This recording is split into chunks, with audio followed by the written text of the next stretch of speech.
Welcome back to Kitchen Princess Bamboo Japanese Everyday Food. Today I want to share with you how to make onigiri.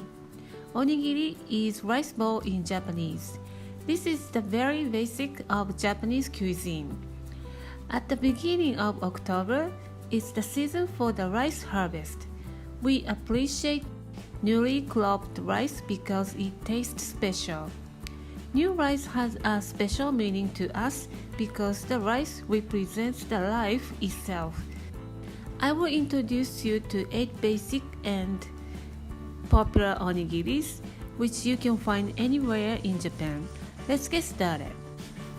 First, wash and clean the rice. Today, I prepared 4 cups of rice.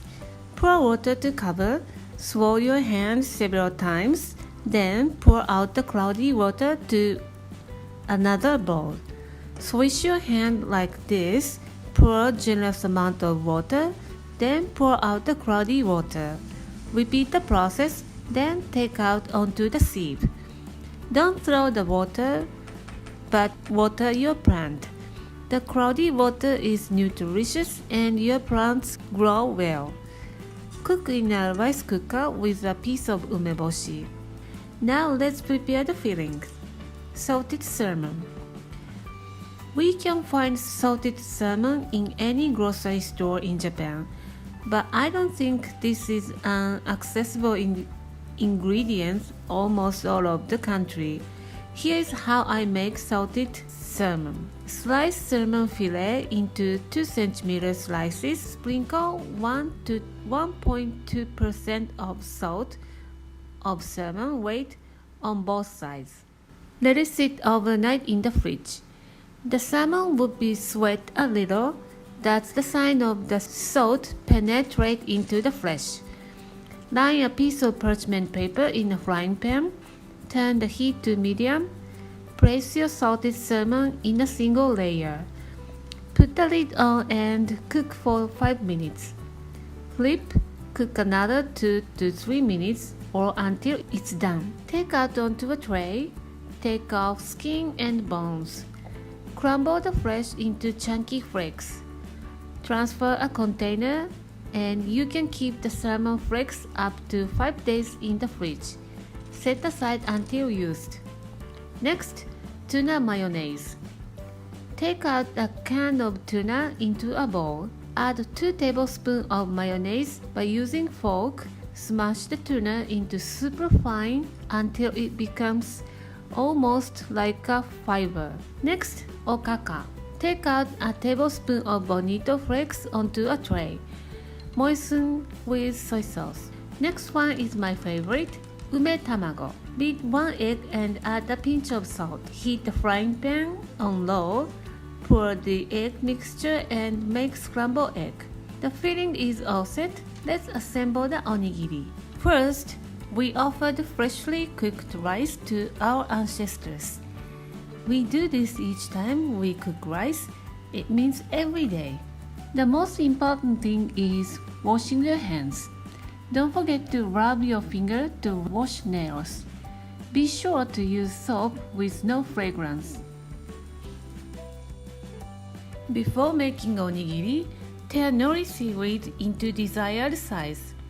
Take 1 seed, fold in half, tear the seed into 2. Put a seed over another, then fold in half, tear it in 2. There you have 4 strips of nori seaweed. Set aside. Set a small bowl of vinegary water and salt beside you before start shaping onigiri.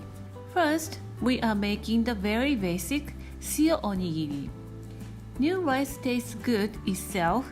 We want it to be simple. Scoop the rice to your rice bowl to cool down a bit. Moisten your hands with vinegary water. Tap your index finger and middle finger on salt to season lightly outside the rice. The amount of salt is about 1/4 to 1/3 teaspoon. Spread the salt all over your palm.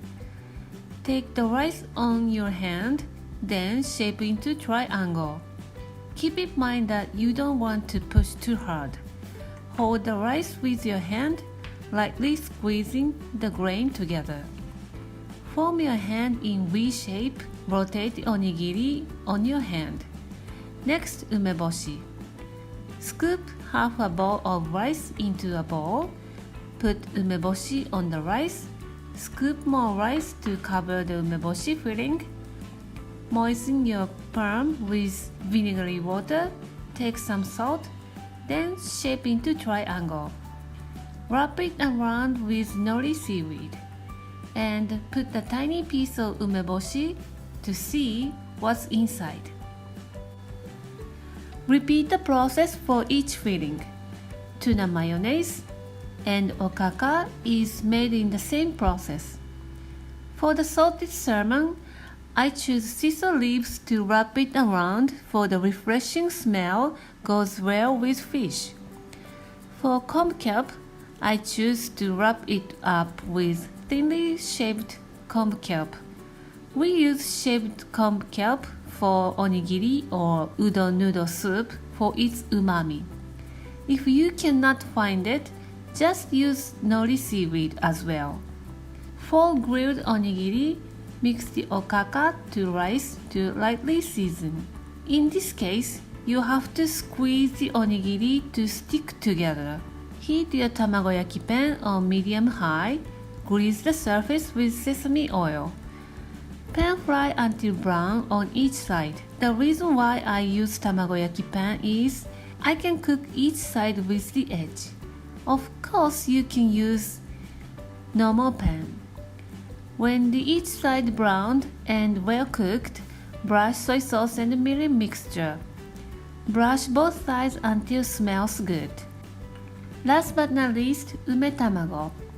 This is a kind of my creation and I love the most out of 8. Transfer about 2 cups of the rice to a bowl. Take out the stone of umeboshi. Tear umeboshi into pieces.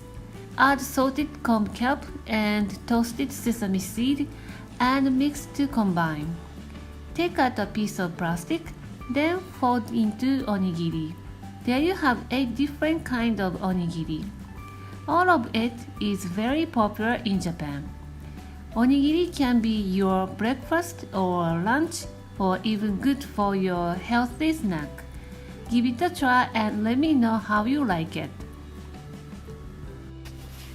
Thank you for watching the video.